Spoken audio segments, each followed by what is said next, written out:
Hello বন্ধুরা, আসসালামু আলাইকুম। আমি হাফিজ আছি আপনাদের সাথে। খেলার সংযোগ নিয়ে কিছু কথা বলবো। গতকাল আর্জেন্টিনা ভার্সেস চিলির ম্যাচের একটা অংশ আপনারা দেখতেই পাচ্ছেন।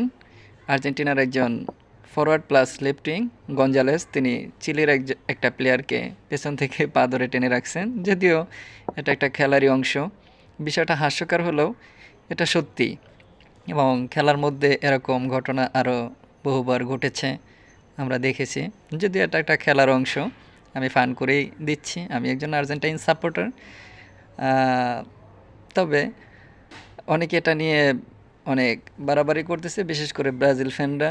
তারা হয়তো জানে না, যারা খেলা দেখে ভবিষ্যতে এবং ইতিহাসে যদি ঘেঁটে দেখে তারা, তাহলে খেলার ভিতরে এরকম বহুবার ঘটেছে এবং তাদের অনেক প্লেয়ারও এরকম পরীক্ষার সম্মুখীন হয়েছেন। আমি চাই আপনারাও এই বিষয় নিয়ে কমেন্ট